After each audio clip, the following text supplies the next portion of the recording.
Hello అండి. ఎంతో కలర్‌ఫుల్‌గా కనిపించే ఈ తలకాయ కర్రీని నేనెలా చేశానో మీకు చూపిస్తాను రండి.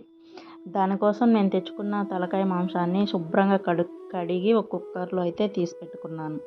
ఈ ఈ మాంసాన్ని బాగా నీట్‌గా క్లీన్ చేసుకోవాలండి. అలాగే బ్రెయిన్‌ని కూడా కడిగి ఇంకో గిన్నెలో పక్కన పెట్టుకున్నాను.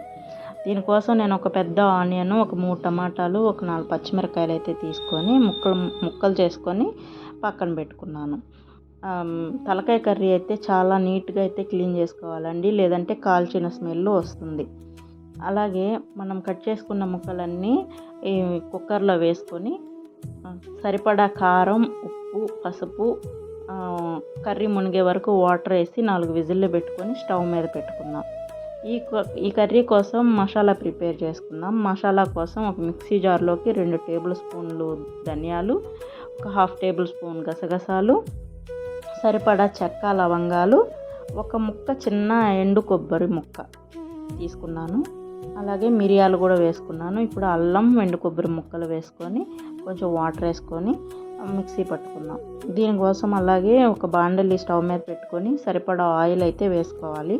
ఆయిల్ కొంచెం ఎక్కువ వేసుకోండి, ఎందుకంటే నాన్ వెజ్ ఏది చేసినా ఆయిల్ ఎక్కువ ఉంటేనే బాగుంటుంది. అలాగే ఇంకొక చిన్న ఆనియన్ తీసుకొని నేను కట్ చేసుకొని ఈ ఆయిల్లో అయితే వేసుకున్నాను. అలాగే ఒక 2 బిర్యానీ ఆకులు కూడా వేసుకున్నాను. ఇది వేసుకున్న తర్వాత బాగా ఈ ఆనియన్స్ అన్నీ గోల్డెన్ బ్రౌన్ కలర్కి వచ్చే వరకు వేయించుకుందాం.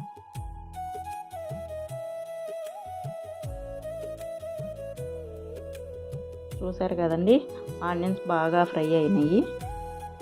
ఇంకా బాగా గోల్డెన్ బ్రౌన్ కలర్ వచ్చే వరకు ఫ్రై చేసుకుందాం. ఇప్పుడు మనం చేసి పెట్టుకున్న మసాలా అనేది ఈ ఆయిల్లోకి అయితే వేసుకుందాం.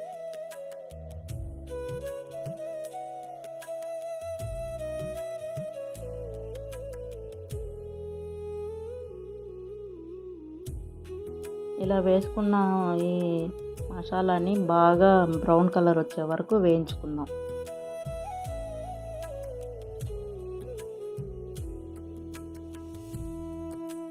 మసాలా బాగా వేగాలండి, పచ్చివాసన పోయే వరకు వేయించుకోవాలి.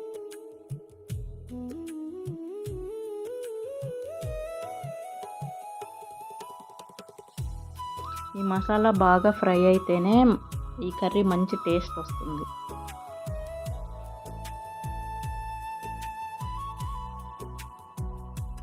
మసాలా వేగేటప్పుడు అడుగు పడుతుంది, అలా అడుగు పట్టకుండా బాగా కలుపుకుంటూ వేయించుకోవాలి.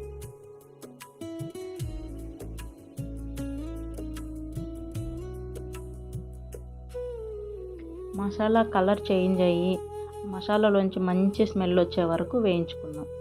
ఇందులోనే కొంచెం కస్తూరి మేతి ఉంటే వేసుకోండి, ఇంకా మంచి స్మెల్ వస్తుంది కర్రీ.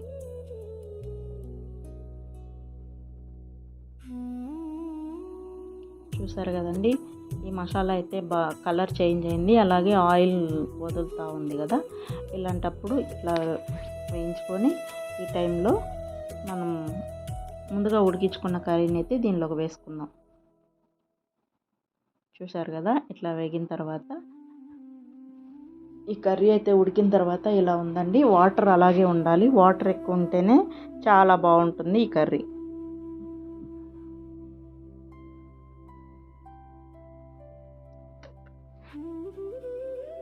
ఇప్పుడు ఈ ఉడికిన కర్రీని ఎత్తి ఈ మసాలాలో కలిపేసుకుందాం.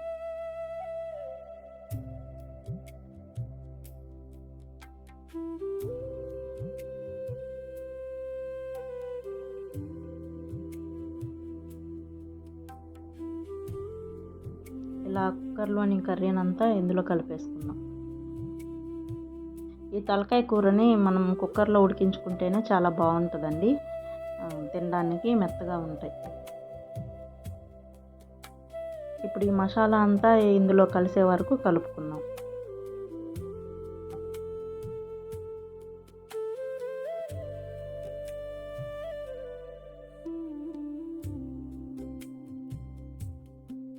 ఈ కర్రీలో వాటర్ ఎక్కువ ఉంటేనే బాగుంటుందండి. మనం మసాలా వేసిన తర్వాత కొంచెం ఉడికిస్తే మళ్ళీ కూర చిక్కగా అవుతుంది. కాబట్టి ఇంకొంచెం వాటర్ పడతాయేమో చూసుకొని ఇంకొంచెం వేసుకోండి. ఇక్కడైతే నేను ఇంకొంచెం వాటర్ వేసుకున్నాను.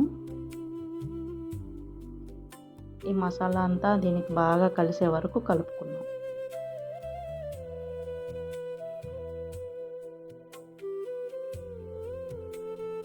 ఇలా కలిసిన తర్వాత ఒకసారి మళ్ళీ ఉప్పు కారం చూసుకోవాలండి. నేనైతే ఇక్కడ ఉప్పు కారం చూస్తున్నాను. నాకు ఉప్పు కొంచెం తక్కువైంది, కారం కూడా తక్కువైంది. కారం ఉప్పు మీరు చూసుకొని వేసుకోండి, ఎందుకంటే దీనిలో మిరియాలు వేస్తాం కాబట్టి ఘాటుగా ఉంటుంది. ఇక్కడ నేను కొంచెం ఉప్పు వేస్తున్నా.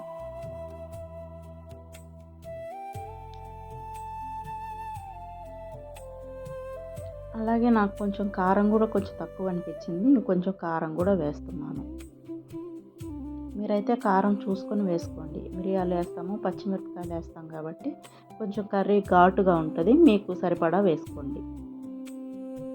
అలాగే ఈ కర్రీలోకి ఉప్పు కొంచెం ఎక్కువ పడుతుందండి. ఉప్పు కొంచెం ఎక్కువ పడితేనే చాలా మంచిగా టేస్ట్ ఉంటుంది. మనం రైస్లో కలుపుకున్నప్పుడు ఉప్పు సరిపోతుంది అన్నమాట. ఇప్పుడు మొత్తం కలిసే వరకు బాగా కలుపుకోవాలి.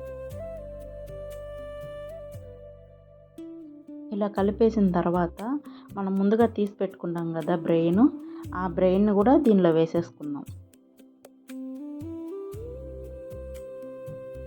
కర్రీని అలా జరిపి కిందకి పడేలా వేసుకుంటే బ్రెయిన్ బాగా ఉడుకుతుందండి.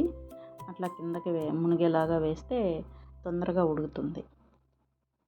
ఈ బ్రెయిన్ వేసిన తర్వాత మీరు కొత్తిమీర, కరివేపాకు ఇప్పుడే వేసుకొని మూత పెట్టుకొని ఉడికించుకోవాలి బ్రెయిన్ ఉడికే వరకు. చూశారు కదండి, ఇలా రెడీ అయింది మన కర్రీ. చాలా కలర్ఫుల్గా ఉంది కదా. ఇది రాగి సంగటి కాంబినేషన్లోకి అయితే చాలా బాగుంటుంది. వీడియో నచ్చినట్టయితే మీరు లైక్ చేయండి.